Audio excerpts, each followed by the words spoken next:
Hey, good evening, Cuse Nation. Welcome to the Upstate Orange podcast on FingerLakes1.tv.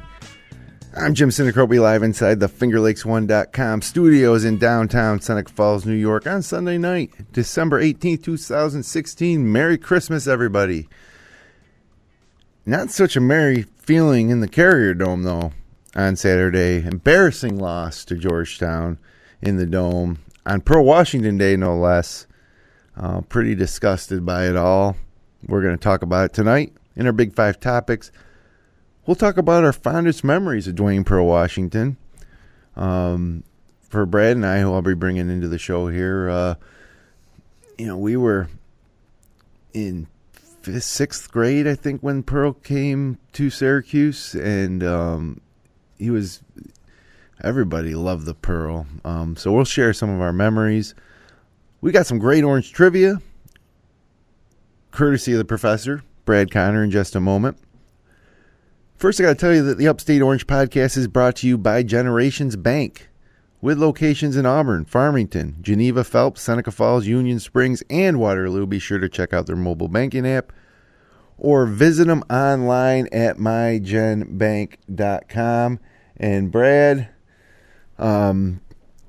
we were so excited about this Syracuse team. Even Jim Boeheim was excited, saying it was the best team he's had in a long time. They've got 4 losses before Christmas. When have they had 4 losses before Christmas? I don't think they've ever had 4 losses before Christmas under Boeheim. I mean, I didn't go and check, but I can't remember them losing 4 games before Christmas. Can you? Or maybe I look that one up. I wish I knew the answer to that. I should probably figure that out for the end of the show. And, to Georgetown, no less. And, I guess the first question we got to ask here as we get right underway is, that's not it. What happened to all my topics? The first topic is, have we hit rock bottom? Or can it get worse? I mean, can it get worse than this? What do you think? I mean, generally speaking, there's nothing worse than losing to Georgetown. But I mean, if this team, you can't even describe what's happening with this team. They beat the absolute crap out of these mid-major teams, but they have they can barely hang with any team that's in a good conference. So they're going to play Eastern Michigan. They'll probably kill them. Yeah, but they could lose to St. John's easily, and St. John's is terrible, but St. John's is in a good conference, so the trend is they lose to teams that are good in good conferences. Can it get worse? Yeah, this team could lose to Boston College. This team could lose to Virginia Tech. This team could lose to Clemson. This team could lose to Miami. This team could lose a lot of ACC games. This could get a lot worse. Yeah, that's kind of scary because I could have never imagined it would be this bad. You can understand we're going to lose at Wisconsin. I can see that. Losing to UConn at the Garden, that UConn team, that's hard to believe. But Georgetown in the Dome on Pearl Washington Day, and a lot of talk was, is Georgetown even a rival, or the players on this team don't understand what type of rival? Apparently not, because they didn't come and play like it was a rivalry game. It was the first really big-time Dome game for a lot of these guys. Not only our freshmen, but our grad transfers, big crowd, Saturday afternoon game, national television. And, they laid an egg. It was disgusting. When it got towards the end and you realize they're going to lose that game, I wanted to throw up. It matters to me that we lose to Georgetown. It sucks. We lost twice in a row now to Georgetown. That's terrible. Georgetown's not good. You made a good point, and that's something I thought about yesterday, is the energy level on this team, and this is consistent throughout the season, really, is the energy level is non-existent practically. And yesterday, in a game against Georgetown, it didn't seem like it meant any more to this team than a game against Boston University, or against Holy Cross, or against South Carolina State. It just seemed like a game to these guys.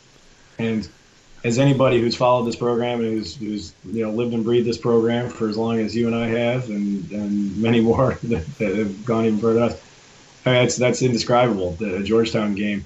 In the first half of that game, it didn't seem like the team had any energy at all. And even going into the second half, So about midway through the second half, Syracuse put the press on. You started to see the energy level pick up. They forced the turnover. They were able to get Georgetown rattled a little bit. Bad charge call. Press, and that was it. And then it was just another game, and then they just kind of played out the string. And it didn't seem like our guys were kind of bothered by the result at all. Yeah, and we'll say that charge call at the end of the game really swung things away. That was an opportunity that we had. That was a block. He was moving, but yep. Even Jay Billis agreed. Yeah. He didn't at first, but then they showed it again. I mean, you try to avoid the contact. You're supposed to be able to get the benefit of that call, and they didn't. But it's more than one play why they lost this game. They were out-rebounded 41-30, and really the stat for me is, if you check this out, they both teams shot 25 free throws. The Hoyas made 22, Syracuse made 14. So Georgetown made 8 more free throws than we did. We both took the same amount, and we lost by 7. So right there alone, we lost it at the free throw line. Yeah, and that's getting back to Syracuse teams of old. And, I mean, this team is supposed to be good shooters, and you would hope that by now that old bugaboo is gone, but it doesn't seem to be. And, the other thing is we get career high 29 points for Tyler Lydon, 9 rebounds. Lydon was great. We talk about how deep this team is, and how many options they have. He put that team on his shoulders, and his shoulders just weren't wide enough. Yeah, because the rest of Tyler was 12 of 13 shooting. The rest of the Orange was 12 for 42. I mean. How awful is that? So the rest of the team made as many field goals as Lydon did, except he shot 13 times. They shot 42 times, and it's disgusting, and it's across the board. And we'll talk about it in more detail, I guess, with some of these Big Five topics coming up here. But no, they haven't hit rock bottom. It could get worse, but this is a world, and it happened last year too. It's been happening a lot more recently than you think. Is that Syracuse is always on the good side of that NCAA bubble, always. And last year we had to sweat it, and this year we're going to have to really sweat it. No matter what we do going forward. This team doesn't have a quality win yet, and you wonder, is it the system? The players are different. There's no doubt that the players are different than they used to be. Just their general attitude and approach is just different. And the whole game of college basketball is different. And I thought Boeheim system was kind of evolving. And we're coming off a Final Four run, so it's too early to get too upset. But I don't know what I'm watching this year. It's not Syracuse basketball. And if it is, Syracuse basketball recently, they've had so much trouble scoring. It's like, the defense, the 2-3 zone has been so great in past years, not so much this year yet, but then all of a sudden we can't score. When has Syracuse had trouble scoring? On Earl Washington Day, we used to score points against Georgetown, with Patrick Ewing and that whole, but we can't score the basketball. I think this team, and you saw it last year as well, this team has become so perimeter oriented. Yeah. And teams have scouted Syracuse out well. I don't think we've seen too much man-to-man against this team all season long. They're being zoned. Yeah, the blueprint. The team that's allegedly a good three-point shooting team is being zoned time after time after time. And all this Syracuse team does is just pass it around the perimeter. When you get Torian Thompson in there, he can get some good looks, and they've started to figure that out a little bit.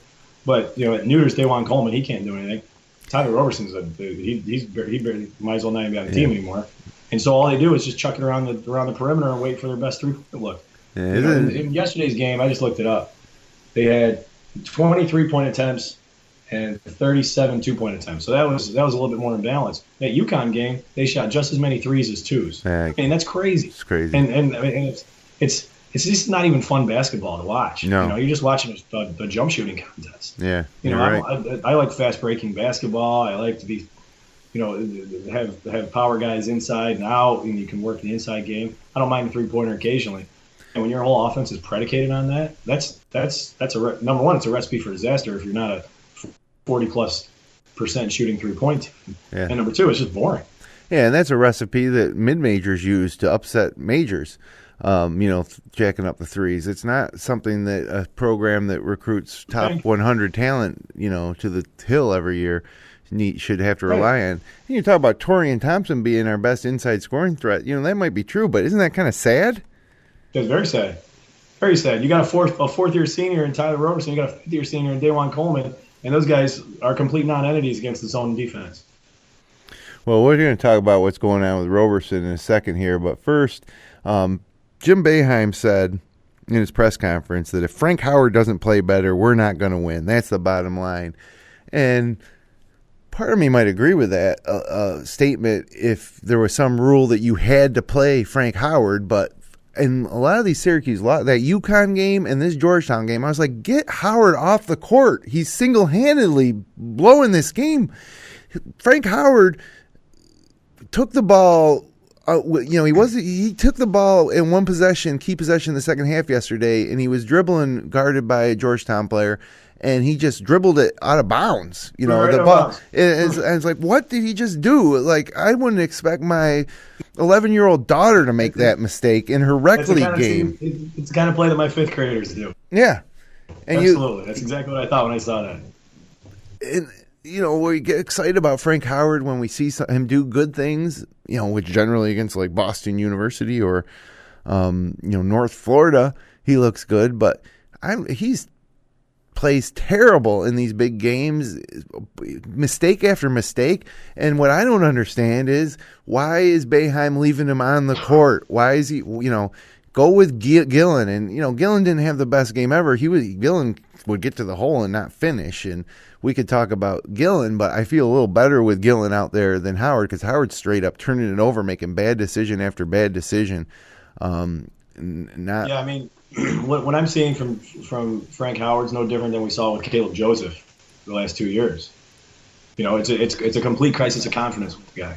He's a shell of what he can do. He's an entirely different player in these big games compared to in the lesser games. He's in the lesser games. He's attacking the rim. He's seeing angles. He's forcing the action. He's confident. He's poised.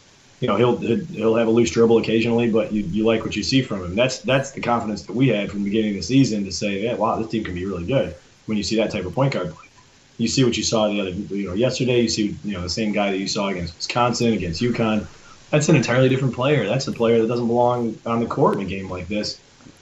And I think if John Gillon's not the same guy. He struggles too against big teams because he's just not big. He's going against bigger guards, bigger defenders. He has a more difficult time. Frank Howard's 6'4". He should be able to contend with a guy that's guarding him who's 6'2", 6'3". Right. And he's quick and he can get into the lane, but he just doesn't. He's just content to pass it around. And when he takes his chances, he's dribbling it off his leg. And he's too big a part of the offense in terms of shooting. Same thing with Gillon. We got all this other talent out there. Why is John Gillon, the one taking key shots when we're down in the second half? In his defense, he was getting to the rim. He just wasn't finishing. I don't know. You can knock it down, but that's the difference too. Against the lesser teams, he was finishing. He would finish with contact.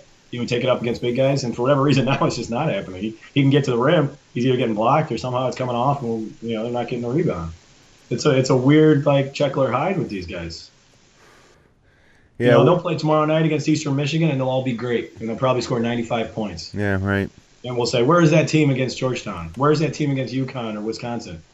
I don't know. They're not there. Yeah, this team needs like a Lazarus Sims. It doesn't, Well, that's a good point, Jim, what you just raised. This team, I think, lacks leadership. Yeah. It truly does. Yeah. And we've said that about some of these teams in the past. Tyler Lydon is probably the leader of this team, but he's not a vocal leader. He's not a guy that's going to rally the team. They miss Michael Benajay way more than I think we realize. And Trevor Cooney to the same degree. I mean, Trevor Cooney was a leader of those guys. I mean, you say what you will about how he played from time to time and how he shot and the decisions that he made, but he was a leader. Boy, people respected the heck out of that guy. And I don't think you've got that on this team. Yeah, that's a good point. And one of the guys that you might have been a good prospect to be a leader is a senior is Tyler Roberson. He played 6 minutes against Georgetown. Now, this is another thing I just don't get is what are we doing here with Tyler Roberson? He was a key component of this team, and I know he hasn't done what Boeheim is expected, but how can it be all or nothing? Like 6 minutes, we got out rebounded in this game by 11 rebounds to Georgetown. and Tyler Roberson plays 6 minutes. I don't get it, and this deep Boeheim team is now down to a 7-man rotation again, of course, and Pasquale Chikwu is out with an eye surgery, out indefinitely. But, how can, and I've been unhappy with a lot of things Roberson's done too, but 6 minutes, he's a senior. He's been through it all. He's been through Boeheim's doghouse, and usually as a senior, you get a little more benefit of the doubt, but Boeheim's just straight up benched him. Yeah, I mean, he said last year, if he had a different option other than Tyler Roberson, he'd have used him. He wasn't lying. He about Roberson last year too, and now he's got options. He can go with Thompson, or he can go with having Leiden and Coleman in the game together and not have Roberson. Like, I think he's sort of sticking to his guns of what he said a year ago, but now he's got that, he can follow that thread up with actual decisions. I mean, I don't. He's never been a guy who can create his own shot. He's never been a guy who you can post up and get consistent offense from. But he's been a guy who can deliver rebounding and activity and energy on the defensive end. But when he's in there, he doesn't do a whole lot. You don't even realize he's in there half the time when he's in there. 6 minutes yesterday, he got 1 rebound. You extrapolate that over a full game, over a 40-minute game, he might have 6 rebounds, maybe. That's if he plays all 40 minutes, yeah. Than that, right? Yeah. I mean, he has been disappointing. It's just wild to see this guy who played, who probably averaged 15 minutes a game as a sophomore, play 6 minutes in this game against Georgetown. We're getting out-rebounded. And your best rebounder, a guy who almost had a 20-rebound game in an NCAA tournament. Yeah, a guy who had, 19 against Duke? 19 boards, was it, against Duke? I know it. So it's crazy. It's funny because we talked about Tyler Roberson making the leap. Big guys make the leap between junior and senior year. It's the exact opposite. I can't recall ever seeing someone go from a consistent contributor for 3 years to absolutely nothing as a senior. See, Sonny Sparrow might be the last guy. Yeah, that's a good call. You might be right. But that was based purely on the fact that they finally started to recruit some talent. Yeah. That's not the case with this group. Yeah, it's disappointing because when you looked at the season, he was a key component. I was looking forward to a solid double-double type of stat line from this guy every night. And, this team's in disarray. It's in disarray. It truly is. Well, one thing that we know is that Andrew White's going to have a green light to shoot and play 40 minutes a game. Now, does Andrew White really need to play 40 minutes a game? Let me give you his line against Georgetown. I don't think I want to hear it. Yeah, 12 points, okay, which if he's our top scorer, 12 points in 40 minutes, 3 of 11 shooting, 2 of 8 from three-pointers, only 4 rebounds, 1 assist. He didn't turn it over, but questionable decision-making on some of those baseline drives. But I like Andrew White, but is he a 40-minute-a-game guy on a roster as deep as this? No, absolutely not. I've said the last couple of times that I'm not a huge fan of Andrew White, and I see a lot of Dante Green when I see Andrew White. Andrew White loves Andrew White. Shoot first. He loves to shoot the basketball. And if he's a starting guard on a Division I basketball team, he should have more than 1 assist. Yeah, 40 minutes. He does not give a crap about his teammates. I can that's plain for me. Like that's what I love about basketball is you can see very plainly what guys are about. There's no veneer when you watch closely how guys play, how they interact with their teammates. Yeah. What type of style they're most comfortable in. Andrew White just wants to float around the three-point line and jack up the first three-point shot he can get. Is that what we're looking at? Credit. He was putting the ball on the floor a little bit yesterday, but you made a good point. There were some ill-advised opportunities there too. But you'd like to see a guy who can be a little bit multidimensional and at least be credible as a slasher. Because again, if this team just becomes perimeter-oriented, that's a recipe for disaster. He's the only guy who I think can have an inside-out kind of presence other than Tyler Leiden. He was averaging 6 rebounds, 4 or 5 assists last year at Nebraska. Maybe he's auditioning to be a shooting guard in the National Basketball Association this year. So he wants to prove to everyone how good he can shoot. Just like Dante Green did. Got a nice got drafted, got a nice contract, and then he disappears. He's exposed. Now, Andrew White's three-point shot looks really good. Whenever he misses, he doesn't miss by much. He made his first two. Yeah. And it was, you think that's going to be a good day for him. He scores 2 points the rest of the way. After the first, 3-4 minutes, he scored 2 points in the remaining 35 minutes of play. But, yeah, if this team is modeled after that Dante Green team and Andrew White is Dante Green, that does not bode well. Dante Green, despite all the hopes that he was going to start a dynasty, goes to the NIT and then off to the NBA, and just that team was very frustrating to watch. Similar. Yeah, Dante Green was 17, 18 points a game as a freshman, which is, traditionally good numbers, but this is a team game, and certain guys are wired that way, and certain guys sometimes aren't.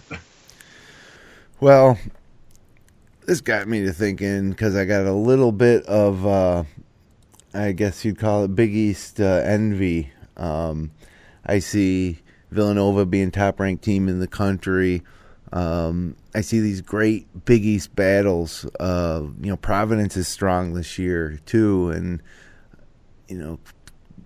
Creighton, Xavier, the new Big East. The new Big East is great, and one thing about them is they're playing with a chip on their shoulder, just the way we used to play when the Big East was always getting second fiddle treatment to the ACC or the Big Ten, and part of that, that chip on our shoulder and the fun we had in Madison Square Garden for the Big East tournament every year, that was part of what made Syracuse basketball.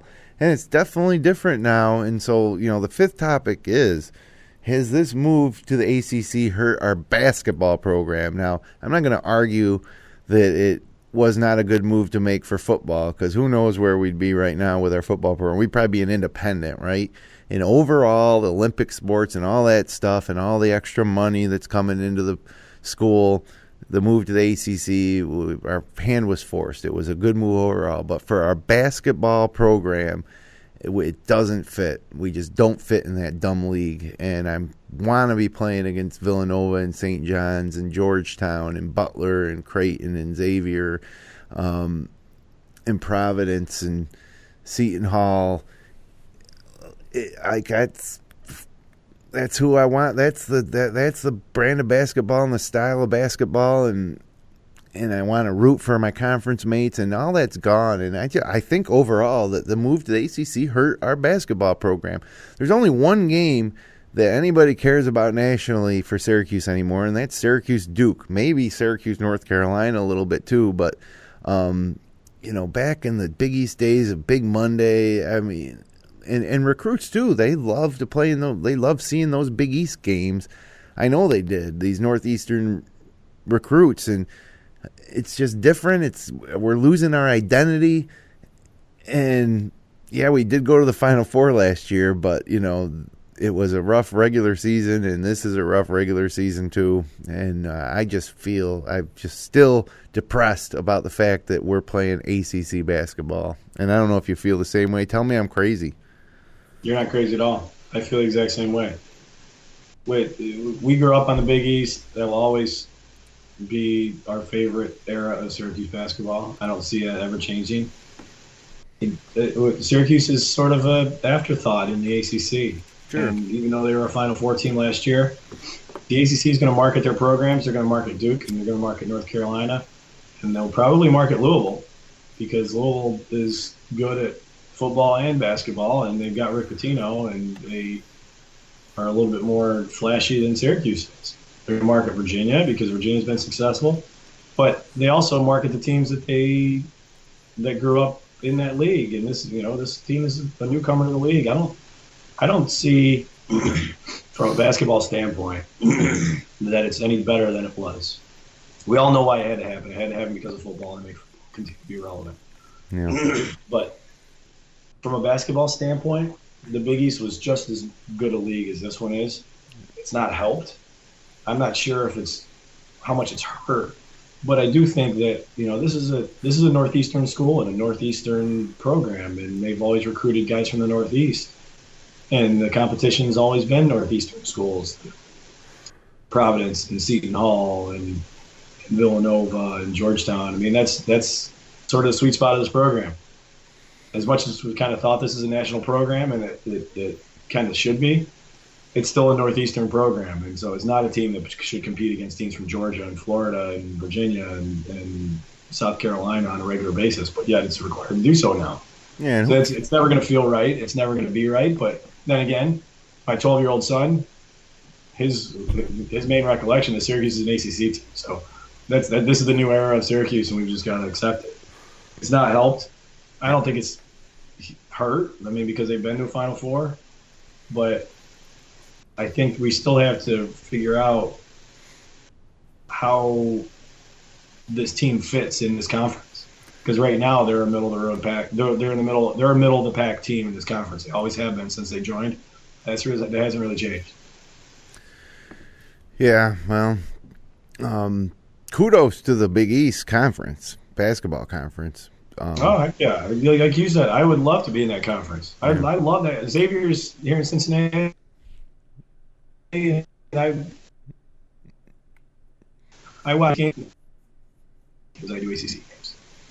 Well, you know how good it feels for Georgetown to beat us, not just because they don't like us and we usually have the upper hand on them in the past 20 years, but for the conference pride, or how good it feels to UConn to beat us. I was going to say UConn, same thing.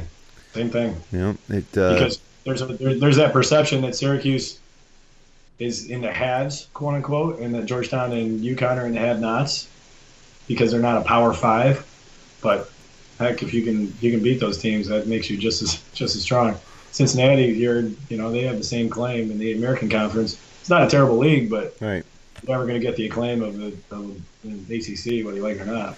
And so they come into they come in with a chip on their shoulder, and we don't have a chip on our shoulder. It's almost like that's what's missing. I'd agree with you. I'm curious if this team plays against the Duke or Carolina, if they will bring a chip on their shoulder, if they even have that wired into them at all. Yeah, I don't see it. Yeah, I certainly don't either. No urgency, no really a lack of pride.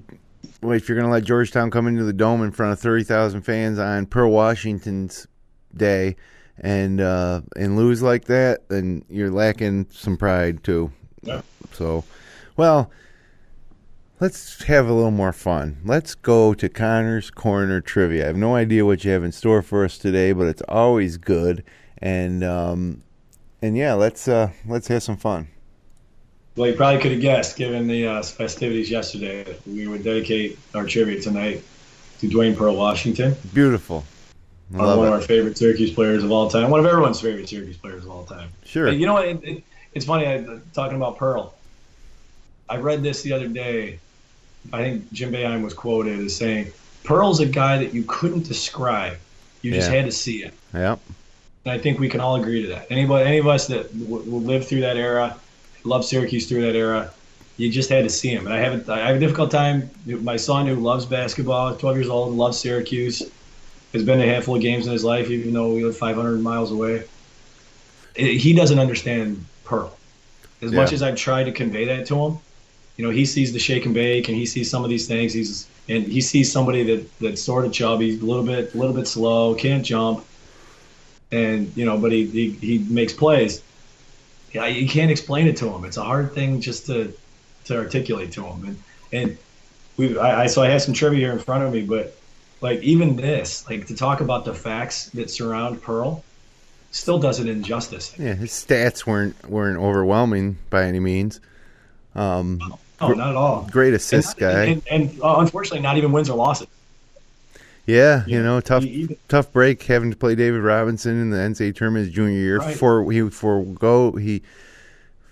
Having to play through the Patrick Ewing era at Georgetown. I mean, he ran up and Chris Mullen at St. John's and Ed Pinckney and company at Villanova. I mean, that was certainly the golden age of the Big East.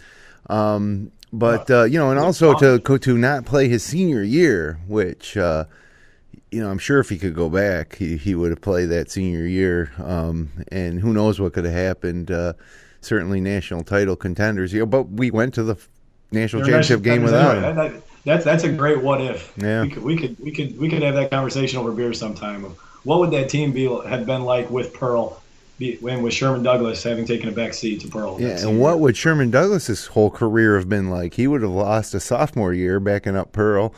Right. And may never. He might have transferred. Who knows? Yeah, and certainly Sherman Douglas had a way better NBA career than Pearl. So that's always a interesting thing when talking about Pearl is how Sherman Douglas really eclipsed him statistically and in wins and losses and in the NBA. But you're right, you can't explain it. And I am good friends with a younger guy, 23, 24-year-old guy. Who doesn't remember Pearl and, asked me the same thing, what made Pearl so great? And I was like, you just had to be there. You had to feel the electricity in the dome and in Madison Square Garden. You had to see the way he carried himself, some of the plays he made. And really, to me, a lot of, and we'll talk about this at the end, was just a lot of the plays that stick out in my mind that he made, that will live on forever, whether it was a shot against shaking, baking Michael Jackson, breaking his ankles and hitting a shot to beat Georgetown, the half-court shot. One of my favorite highlights, too, is where he's on the break against Boston College, and he fakes going behind the back, and the guy, and then he just goes in for the easy layup. He did it all without effort, and he did look out of shape and fat and slow, but against St. John's in the Big East final, he took the basketball from one end of the court to the other in about 2.5 seconds, only to get blocked by Walter Berry. But he had a different gear. Yeah. So let's do it. Let's do some trivia. All right. Dwayne Washington. What was his middle name? Oh man. Jeez, I feel like I should know this. Dwayne Washington's middle name. It wasn't Pearl. Oh, it was not. Yeah, I'm going to have you give me this one. I don't even think I could guess. Dwayne Alonzo Washington. Alonzo, yep, that's right. That's pretty At what point was he given the moniker Pearl? How old was he? Ooh. I know it had to be on the playgrounds of New York City. Somebody had to dub him that in honor of Earl Monroe. Being similar. So I'll say in a pickup game in New York City. So it may have been a pickup game. He was given that nickname when he was 8 years old. Wow. So think of an 8-year-old Pearl Washington, 8-year-old Dwayne Washington, and somebody calling him Pearl. Somebody comparing him to Earl the Pearl Monroe at age 8. Yeah, I mean, he had reached legendary status before he ever came to Syracuse, and he announced that he was coming to Syracuse to Al McGuire on national TV in an era before people did that. Right. I mean, he was famous before he came to Syracuse.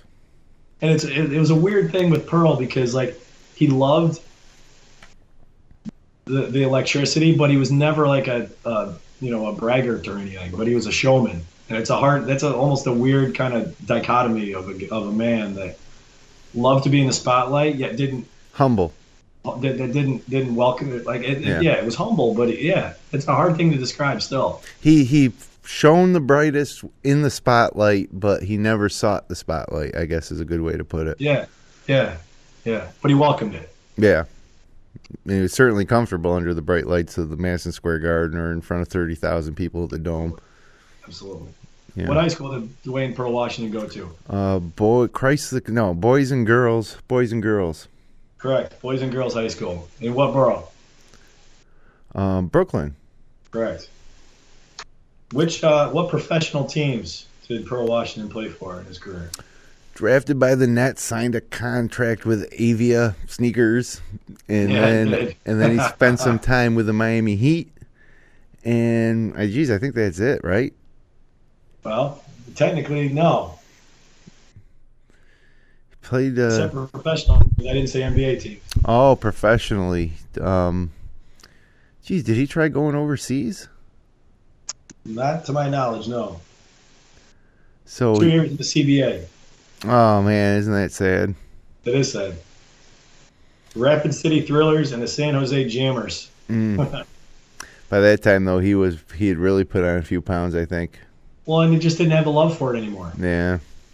The fire went out for him, which is utterly sad to those of us that watched him at his peak. Yeah. But the NBA will do that to guys, It's a business. Yeah, what a ball handler. So here's a great stat. In Pearl Washington's career, in games decided by 1 point, what was his team's record? Syracuse. Well, I know they lost to St. John's in the Big East final in 85 or 86. And that was a 1 point game.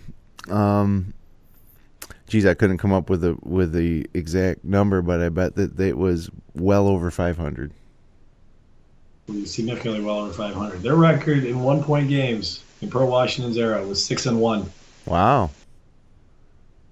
With that one being the one that we all remember. Yeah.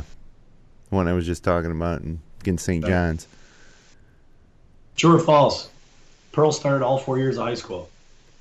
Pearl started all 4 years of high school. Geez, just because you're asking this, I'm going to say no. Maybe he played behind. Pearl started 3 years of high school. I'm going to say no there, too. Just because I asked. Yeah, I'm going to say he started his junior and senior year. Pearl didn't start until he was a junior in high school because his coach would only start seniors.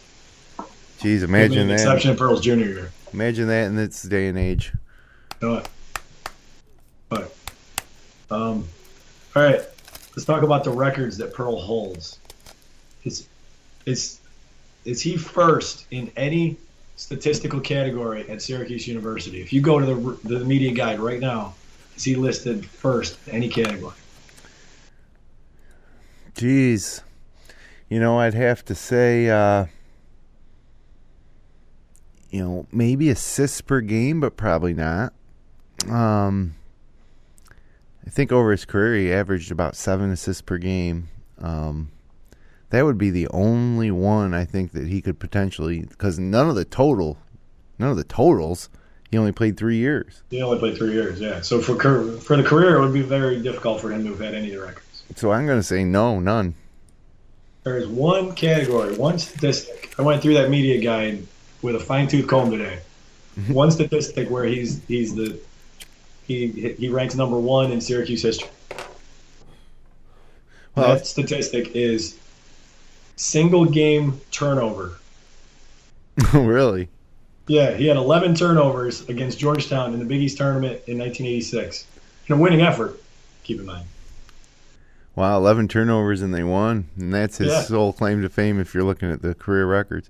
That's crazy. It just goes back to what you're saying about there's nothing that you can point to say this is why Pearl Washington was great. You can't say he was the all-time leading scorer. You can't even say that he had these great individual statistical games. You just had to watch the body as a whole and the way he filled the dome and the way that he lifted this Syracuse program, who was on the rise in a really difficult Big East, to be on par and be able to beat teams like Georgetown and St. John's when they had Chris Mullen and Patrick Ewing. It was an unbelievable time to be a basketball fan. And I always talk about St. John's and Georgetown, but don't forget about Pittsburgh with Charles Smith and Jerome Lane, and Boston College with Michael Adams. In Villanova with Ed Pinckney and Dwayne McClain. Yeah, Seton Hall guys. I think Pearl was there before Terry DeHare. Providence was in the Final Four in '87.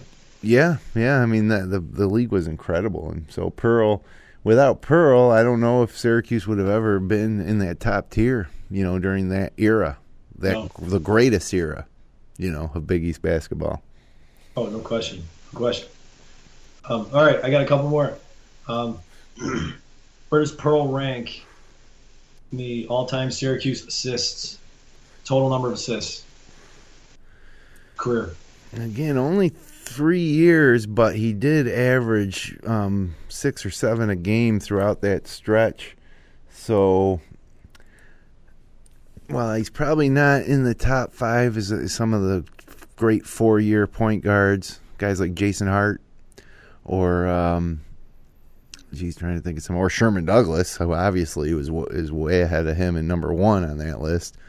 I would say he's probably somewhere between 5 and 10, probably more down towards 10. He's fourth career. Oh, wow. Assists. In 3 years. 3 years. So who's ahead of him? Sherm Douglas. Yep, Sherm Douglas was first. Jason Hart. Jason Hart, good call. He's second. And then, and we're talking all time, right? Correct. Well, yeah, all time. And I mean, keep in mind, Boeheim, pre-Boeheim most of the time. I forget when the freshman became eligible, but you go back to early 70s. I don't think. Yeah, I don't know if somebody like Jimmy Lee or someone off those early teams, or if somebody like Eric Sandifer or Gene Waldron. Billy Owens maybe. Not Billy Owens, not a bad guess, but no. This one, this one's subtle, but when I tell you'll. I know it's not Josh Wright. Definitely not Josh Wright. Maybe maybe a guy like Jerry McNamara. One of his contemporaries, though. One of Josh Wright's contemporaries, Johnny Flynn. Oh, in 3 years. Jeez, I'm drawing a blank. I'm trying to think of 4-year point guards at Syracuse, and I'm really drawing a blank here. Jerry McNamara. Yeah, Jerry McNamara. So that's 3. 1, 2, 3. McNamara, Hart, and Douglas, and then Pearl in 3 years. And Pearl. And then Adrian Autry was fifth. Oh, Autry would have been a good guess too. There's a good 4-year guy. So with that said, Pearl is the second in his career assists per game. So again, because Jason Hart was a 4-year guy, McNamara was a 4-year guy, Sherman Douglas was a 4-year guy, Adrian Autry's a 4-year guy. So Sherman averaged 7 assists a game. Pearl averaged 6.7 assists per game. So Pearl was second on a per game basis. Okay. Where does Pearl Washington rank total points in a career, Syracuse history? Oh boy, total points for the Pearl in Syracuse history. Again, he was a solid scorer. He averaged I think 14, 15, 16, 17 points in that range through his 3 years. I think it went up every year. Probably around 1,500 career points. I'm going to put him down there around 12th, 13th. Unfortunately, you got to go a little deeper than that. Yeah, 1920 maybe. He was 25th. Okay. I mean, there's some guys on that list ahead of him that were pre-Boeheim era guys: Rudy Hack, Dennis Duval, Roosevelt Bowie, but Dave Bing, obviously. Yeah. So 25th all time, 1,490 points. Oh. Pearl was the 15th quickest Syracuse player to hit 1,000 points, for whatever that's worth, in 69 games. Okay. The quickest. Dante Green. Bing, and it took him 44 games. Wow. Great number. Way to go, Dave Bing. Yeah, we always talk about hear about Dave Bing, but we can't appreciate it. We didn't see him play, but you talk to anybody that did, or Jim Boeheim when he talks about him. When we talk about the greatest Orangeman players ever, you always throw them in there, but we don't really know. We want to say Carmelo or Jerry McNamara or Pearl or Billy Owens or Derek Coleman, or Roosevelt Bowie. But it's probably Dave Bing. We just never saw him. Yeah, it's crazy in hindsight to think about Dave Bing coming to Syracuse. It was very much a regional program. Yeah, changed everything. Up here, a great, became an even greater player. So what else we got here? That was a obscure one. No, we're breaking up a little bit here, Brad. Think about this one a little bit. Okay.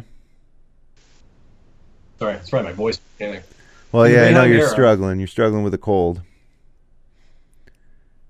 It looks like the internet connection's struggling a little too. We're going back from the late 70s. Okay. How many guys had average point per game? How's that? Can you hear me? It was breaking up. How many guys going back to the late 80s? How many guys averaged what? Average more points per game than Pearl. Oh, okay. Over a career. Well, he averaged 15 points a game, but I think Coleman, I think Owens, McNamara, Carmelo Anthony, maybe Akeem Warwick, maybe Dante Green. I'm going to say, it sounds to me like probably a dozen. Let's say 12. Fewer than that. Significantly fewer than that. Oh, really? For a career? For a career. Okay. 15 points per average, what? 15 points a game is a career for his career? Pearl averaged 15.7 points a game in his career. Okay. Yeah, Dante Green, maybe Lawrence Moulton. Lawrence Moulton, maybe. Let's say 5. Let's say 5 then. 5 guys, that's correct. Oh, that's wow. Absolutely correct. Okay. Lawrence Moulton, John Wallace, Billy Owens, Dante Green, Johnny Flynn. No, that's a testament. That is a testament, absolutely. Yeah. Because it's, and you don't necessarily think of Pearl as a great scorer. You didn't have he brought so many other aspects to the game, but I mean, over 3 years, he scored the basketball. No 3-point line either when Pearl played. All those other guys benefited from the 3-point line. Yep. Huh. Not that Pearl would have been knocking down many threes, although maybe if that 3-point line existed, he would have developed more of a jump shot. But yeah, I can imagine it would have made him more of a threat. Yeah. Yeah. No, the unfortunate thing when we think of Pearl is the lack of team success that they had. They were good and they were verging great in the tournament, though. I think in the tournament, that's where they struggled. Right. He ran up against. How many Big East tournaments did Pearl win? 1. Correct. 0. Yeah. Or 0. 0. Yeah. They lost in the finals to Georgetown as a freshman when Michael Graham didn't punch Andre Hawkins. Yeah, but that was crap. Right. They lost in the semis to Georgetown his sophomore year when Ewing fortunately didn't punch Pearl. Yeah. Or he would have killed him then and there. Right. And as a junior, they lost to St. John's at the end. Yeah. And that was one of the most difficult Syracuse losses of my life, that St. John's loss. I know. But yeah, I mean, and in the NCAA tournament, not much success. I know he lost to Mark Price and Georgia Tech one year. That was difficult. And then the second round loss to David Robinson. What was the third loss? So the Georgia Tech loss was his sophomore year. Yeah. He beat DePaul the first round and lost to Georgia Tech. That was a good Georgia Tech team. Oh, yeah. That was a good game. Mark Price, John Sally. Junior year, they lost to Navy, obviously David Robinson. Mm-hmm. But what we heard about that one is it was at the Dome. Right, we had a home game. And they had played Navy earlier in the year and beat them by 20 at the Dome. Yeah. So in the rematch, they turned around and lost by 12 at home. Right. They don't even do home games anymore in the NCAA tournament. Yeah. Because of matchups like that, which didn't even work in Syracuse's favor that day. Yep. As a freshman, Pearl's freshman year, they beat VCU they got a bye because there weren't 64 teams at that time. Right. They beat VCU, got to the Sweet 16, lost to Virginia. Huh. Pretty good Virginia team. That was post Ralph Sampson, but they still had a lot of talent. But yeah, I mean, that's probably when you think of Pearl's legacy and the big moments that he brought, not only in the regular season but also in the Big East tournament. Postseason success was pretty elusive for him.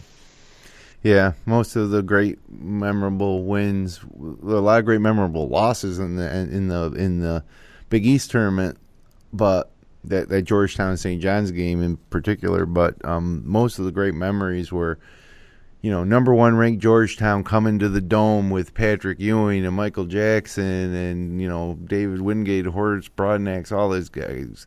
And Michael Graham, they were evil. They were bad. And they were tough and they were scary and they seemed invincible. But we beat them in the Dome, in front of a national television audience, and it was just fantastic. It was the first time that you really saw the Dome filled with over 30,000 people and us taking down a top ranked team and. Yeah, and then of course Pearl's half-court shot to beat Boston College when they used to be good. It's funny. I was talking about that though yesterday, talking with my son, and we watched the video again, and you and I have seen it 300 times probably. At least he's probably seen it 40 times. Yeah, and he asked me the question he's never asked before. He said, "Was that a big game?" And I thought about it. No, it was a mid-season game. It was a Saturday night game in the Dome on USA Network. Yeah, right. But it wasn't like, I don't think BC, if they were ranked, they weren't ranked all that highly. It wasn't like they were a top 10 team, right? Syracuse, Slade or whatever. It was just a tremendous moment, right? You know what part of it was, but it's elevated to this iconic moment, rightly so, because it literally awakened a sleeping giant. Yeah, and I think part of it too, looking back on it, was that back then, not even every game was every game. Most games weren't on TV across the country, so you didn't have all these highlights. You didn't have the Sports Center top 10s where every night you're seeing some high school kid hit a full court shot. So the fact that game was on TV on USA Network and that ESPN had the highlight to show, and it was amazing. It was in front of 30. I don't know how many people were at that BC game, 28,000 maybe. And just the style and the flair. He just, the minute he lets it go, it's good. And that thing dropped in the middle of the hoop, it's like perfect. It was just running. And then he kept running into the locker room, and the place went crazy. Tom Meese was down there on the sideline getting harassed by fans. And, I think part of it is because it was in the early age of television, basketball on television, and during weeknights and not just on the weekends. And, you didn't have 200 games to pull highlights from every night to show on SportsCenter. So, and in a sense, I almost feel bad for kids of my son's age, like the younger kids. He's about the age he is now is about what I was when Pearl hit that shot. Yeah. And I will always, Jim, remember that shot. I will always remember where I was sitting. My dad was in his chair and I was on the couch across the, I will vividly remember that until the day I die. Yeah, no doubt. He will never have that moment. Yeah. Something that will blow his mind. A Gordon Hayward hitting a half-court shot against Duke in the finals, maybe. Right? Yeah. But what are the chances of that? Or even like for us, it was like Jerome Lane shattering the backboard on Big Monday. Those moments are so rare now because everything is broadcast, because everything is right in front of you, because every highlight is on your phone tomorrow morning. Yeah. There's less ability to be mesmerized and blown away by something like we were at that time. Which has elevated those memories to almost larger than life status. And then going down the next day to the rec center and playing pickup hooping instead of everybody, picking sides and playing. Everybody's shooting that half court shot from the exact spot. That's what I told him too. I told him that from that point forward, everybody practiced that shot. And I said I also did a camp. I went to the Big Orange camp one summer at the Dome, and by God, all of us were at that spot on center court on the main court trying to hit that shot. Yeah, no doubt. Well, we got another one for me, or is that it? We got about. We could go all night long, but that's probably good. We're running a little. Well, not really running behind. We're actually right on time. Give you a little update here on coming up for the Cuse. Rounding out the year, Eastern Michigan comes to the Dome Monday. Syracuse hoping to get back on their winning ways, and then just 2 days later on Wednesday night, we got St. John's in the Dome. So both are 7:00 starts. Then they're off until the Tuesday after Christmas when they got Cornell in the Dome at 7, and then New Year's Day, 12:30 at Boston College to open up play in the ACC. And really that's one of the things I think, Brad, that we can hang our hat on with this team is that maybe when they get into ACC play, they contend, in that league and really just no matter what happens in the pre-conference schedule, if we can finish top 3 or 4 in the ACC, we're going to go to the NCAA tournament, Well, I think those are conversations that you and I are going to have over the next couple of weeks is what will it take? Yeah. Because right now they don't have a good win. No, the best win is against Monmouth. Yeah. Monmouth's 9-2. They're no slouch, but that's not one you necessarily put at the top of your resume. Yeah, it was at home. No neutral court wins. Yeah, this team will need to go at least 12-6 in the ACC to have a chance, I think.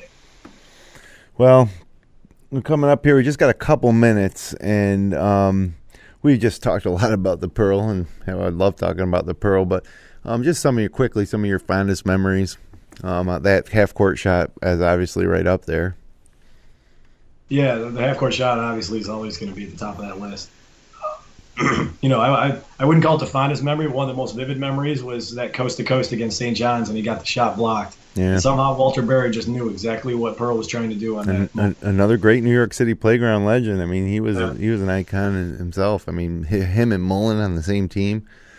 For me, I really remember that shake and bake move, like I said, where he faked behind the back on the fast break and broke the Boston College defender's ankle and just laid it in. That was one that I went out and practiced and, tried to add to my repertoire. And I was just really trying to seeing Pearl do something and then going out in the backyard and just trying to replicate it over and over again. Just wanting to do everything the way that Pearl did. And as a player myself at that age, I really looked forward to dishing out assists. I wanted to make passes like Pearl. And I didn't, I wanted to nonchalantly lay it in off the glass like Pearl. And it never really wanted to work on my jump shot because Pearl didn't work on his jump shot. It was just, I just really wanted to play like Pearl. And obviously that was impossible, but it was fun to try to replicate the stuff that he was doing in his style. And the one thing that he did as well as anybody at that time, and it was a little bit ahead of his time even, was the look away pass. Yeah. And that was one thing, and I don't remember one specific play as much. I mean, there's a couple that are in the back of my head of hitting Sean Cairns for a layup on a look away, or streaking Ralph Addison for a dunk. But he didn't throw a lot of alley-oops. Certainly, like Sherman Douglas was the champion of the alley-oop pass. But I remember recognizing, Pearl probably enabled that recognition of what a tool a look away pass is and what it does to a defender. Yeah. And he really kind of, if I took away anything, and you were a guard and I wasn't, but at that time, that was powerful to me. Of wow, look what he can do with the basketball. Just with a magician. Where his eyes are looking. Effortless. He did it effortlessly, and so. But some memories I have, some like more personal memories that aren't really things he did. Going to the Dome, getting by that line by the locker room because I knew he was going to run out, and having him slap my hand. That was like, the biggest thrill ever back then, just to touch him. And I also remember after a Syracuse game, taking our time getting out of the Dome and then getting to the car and driving. And I saw Pearl Washington in street clothes. And as a kid, I was like, oh, it was crazy. It was crazy just to see Pearl Washington out in the wild, And then my final memory is just from a few years ago in the Dome. Pearl was there with I don't know if it was his wife or his girlfriend, but she was there at the ceremonies, the same woman. And, going over to Pearl and just asking if I could take my picture with him. And he was more than happy to do it, and, just think about how many times when he comes to Syracuse, people are asking him that, and how many other people he was their childhood hero of. But for me, just, hey, Pearl, you were my childhood hero. I loved you. Can I take a picture? And absolutely, and then stops what he's doing, turns around, smiles. I got a great picture of me and Pearl. And my mom got his autograph for me once. Can't remember where she was or where he was, but my mother said, and this was much later on, after Pearl was gone from Syracuse and back, and my mom said, "You're my boys. You're his hero." And he goes, "He's not such a. You're my little boy's hero or something." And Pearl said, "He's not such a little boy anymore, I bet." So yeah. Well, hey Brad, we are running late. We're gonna get out of here. I want to thank everybody for joining us on the show. We'll be off next week for because it's Christmas, right?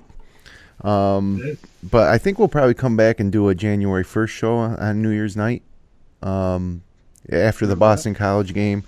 But check the front page of FingerLakes1.com. You can subscribe to our feed on iTunes, Stitcher, YouTube, or via RSS. We're online at FingerLakes1.tv/Upstate Orange. And so for the Professor Brad Conner, I'm Jim Sinicropi. Merry Christmas, Happy Holidays, everybody. And hey, we can turn this around. So Right, we can turn it around, right? Yeah, we'll I see. think we can. Yeah, I think we'll we can. see. We'll Power see. of positive thinking. So let's go Orange. See you. Merry Christmas.